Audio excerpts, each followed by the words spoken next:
Hello out there. I'm Geronimo, and welcome back to GregTech New Horizons. As usual, we've been super busy. The plans we put in place last episode have led to a few revelations. Most importantly, our infrastructure is sorely lacking. This little setup was handling the salt bee output, giving chlorine and fluorine along with borax and other goodies. For chlorine, it worked an absolute treat, but for fluorine, not so much. We're going to need quite a lot of these large chemical reactors for the next phase of the game, as well as more than a few other multi-blocks. In general, the multi-block machines are big upgrades over the single block counterpart, so naturally, we want them all. Fluorine is a key ingredient for the large chemical reactor, but it's not the only thing we're running short on. Here's a look at the storage system. There's some chests scattered around too with odds and ends in them, but this is pretty much everything that matters. We're flush with a few of the important ingots, like titanium and aluminum, but the basic supplies are running extremely thin. We basically have two choices. A, bulk obtain and bulk process everything we need, or B, invest in infrastructure. We've been doing the bulk thing for a while, and it's actually worked out pretty well. There's been some weird things happening to the world that even I can't help but notice now, and that's been distracting me just enough for miners and ore processing to run. But the bottlenecks are already starting to hit. Even our fuel supply is barely hanging on. It's time to scale infrastructure. I know some of the marks we leave on this planet won't come off, but the ancient tome demands more power. We only really had one choice anyway. Progress.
It doesn't look like much, but let me tell you, this was an insane effort.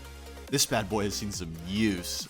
To remind you, with two electrical simulators, each with an intricate circuit board with 4 golden electron tubes, this gives a 100% chance to breed all but the lowest chance bees. The list of bees we're working with at the moment is in the pin list on the left. Getting them was actually the easy part, except for one, the Stardust bee. You see, exploiting natural beings for infinite output is one thing, but doing it with maximum output is another thing entirely. Only the perfect traits will suffice for this, and the only bee that can introduce blinding production speed into our gene pool is the Stardust bee. As Volan so rightly reminded me during a stream, going all the way now means you don't have to do it again later. As true now as the day it was uttered. Thanks, Volants. To breed this bee, you need a few things. A Stardust ore, arid humidity in the end dimension, and of course, the right princess and drone. After flying all over the end dimension, we finally found the Stardust ore on one of the floating islands where everything shoots fire. A dangerous acquisition, and with 3 hydroregulators running lava, our alveoli did its magic and we scored the bee.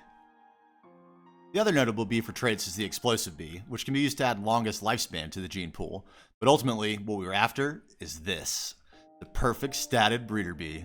Magnificent, isn't it? With this drone and all its future generations, we can get bee production running full-time and full speed, regardless of weather, location, or daylight. Longest lifespan, blinding production, no effects because some bees do have some interesting stuff going on, and if we want regeneration later, we have some Imperial bees hanging on to the trait, and importantly, Enough climate tolerance that any bee can work in our normal biome, with all the working time perks. Passing traits on to almost 30 species was a massive undertaking, basically rolling RNG for hours and hours trying to work against the bee's tendency to get rid of every useful trait and revert to default. All the traits have been passed to every last bee, but even after all that time, we're still waiting on enough alvearies to run them all. In the meantime, we're collecting lots and lots of stuff. Iron, steel, tin, gold, copper, stainless, and more, as well as everything we need for chemicals. But we need even more machines to process it all. And we're gonna need more bees too. Time to scale up even more. Whatever this thing is, we need to use it. We'll need something big to harvest the energy, but this landmass near the tree can't support that. We need to do some terraforming. Vanilla style. We've got a perimeter down right here. We want to extend the landmass out to this point and also blend it into the existing biome. Even with all the time spent learning this pack, it's the muscle memory of vanilla Minecraft that keeps me excited. I've gotten quite a few questions, especially on stream, about using some of the tools the pack offers or allows to make the building process faster and free. The schematics mod is in the pack, which means I could design things in creative and make exact copies in the world, even auto-placing most of the blocks. I haven't ruled it out for the future. We are going to be taking on some insane builds. World Edit is also completely legit to use during a GTNH playthrough, and I haven't ruled that out either. But I've been playing Minecraft just like this for a long time. At heart, I'm a vanilla player, and believe it or not, I think this mod pack is the perfect one for a vanilla player who's interested in trying out modded. I don't know anyone more ready to take on a grind than vanilla enthusiasts.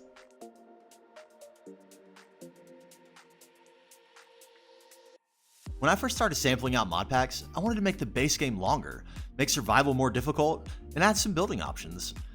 Early mod packs did the opposite. They made the game outrageously easy, and usually super quickly.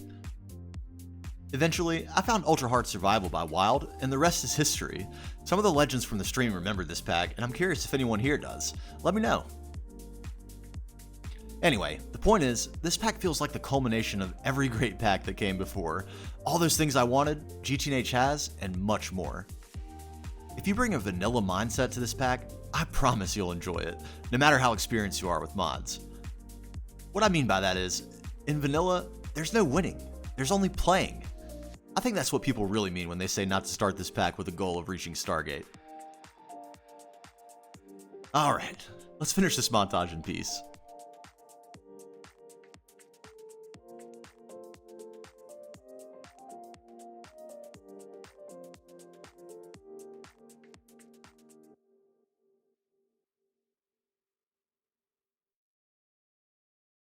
Peace. Ha! After all this vagrant has done, he thinks he can have peace. How naive. The portal has been opened, adventurer. There's no going back now.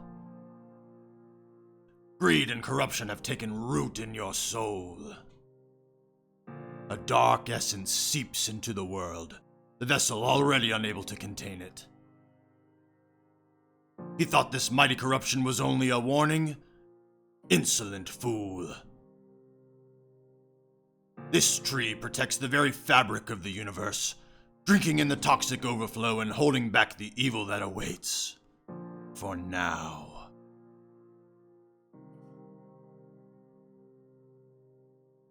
There must exist a harmony between man, machine, and nature. The earth calls for it. The mortal must answer.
These corruptions are all that stands between the earthly realm and the forces that would obliterate it. If it's peace he wants, the Earth offers him a chance, if only he would turn back from this path. If I could have your love, then we could make it better. And you would keep me close, and we would live forever. Waiting for the sun to fill us with the light. Waiting for the sun to bring us back to life. We cannot hope to face the consequences of what is already done alone. Perhaps the Earth Mother is right. Peace. Yes. The only way. Here's what I'm thinking. We build a giant laser and point it directly at this tree. Try to crack into this glowing stuff and see what comes out. Surely something useful. We still need a bunch more automation, and the Ancient Tome wants us to go harvest another planet and bring back the minerals too. We really need to get back to that epoxy and get on to better circuits. But with our fuel supply already struggling to keep up with the demand, I'm pretty concerned about scaling AE. If we can crack that tree, maybe we can use what comes out for more power. Until then, we need a short-term solution. And if we dive just a little deeper in the dark arts, we can finally harvest the Dragon Egg for enough power to stabilize AE while we scale. When I say a little deeper, what I mean is we need to corrupt our soul with warp and have an Eldritch Epiphany. This is the goal, the Grandmaster Energy Absorber. It'll give us a free amp of EV power, which is, pretty good. To make it, we need to follow the Ancient Tome down the EV path to IV circuits and tungsten steel. Good thing we're already thinking about epoxy. But we'll also need this, Void Metal. Void Metal is locked behind the Eldritch Epiphany, and the first step is getting a corrupted tome from the Crimson Guardians. Maybe these fellas will oblige us. Oh, yikes. These guys pack a punch. Maybe we come back with some healing items. Welp. They're gone. Maybe they left us a present. Yep. What a bunch of legends. Time to get warped.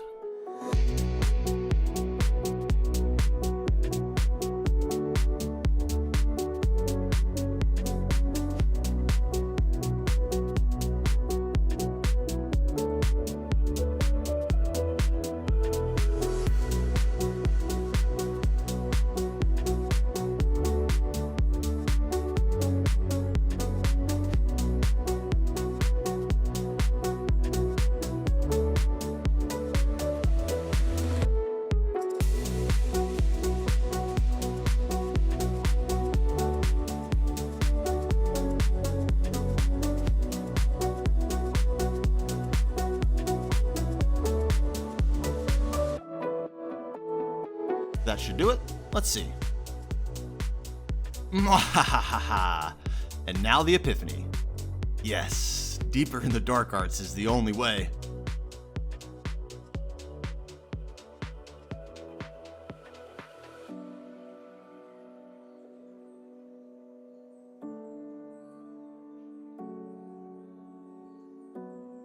We'll need some beacons too. More magic is the way to these plates. Big thanks to Tempers for all the help with Thaumcraft. We'll definitely be back to it soon. For now, let's get that epoxy like I said we would do in episode 3. Now that we have some infrastructure rolling, we can finally get back to the chemistry. Let's lay out the plan. For phenol, we'll use chlorine, benzene, and sodium hydroxide. There's only one recipe for bisphenol A, rare. We get phenol and hydrochloric from the previous step, and we'll need acetone. Let's use the calcium recipe. We've got plenty. For epichlorohydrin, we need propene, chlorine, and water. Not sure why you'd go hypochlorous. Yep, byproducts again. And for the epoxy, we just combine the stuff being made. We'll run this in MV, and we're going superconductor wire. Why not? Alright, this should be everything we need. Let's get to work. Hey, what the heck? Ah! What was that? Was it something I said? Okay, for real this time. More industry is calling.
Ah, I love the smell of chemicals in the morning. Now we're cooking with gas. Stuff is getting weird. It's raining blood, bats are spawning everywhere, and those spirits seem pretty upset. Maybe once we crack open that tree, things will settle down. I guess we'll find out soon. And hey, stay positive out there.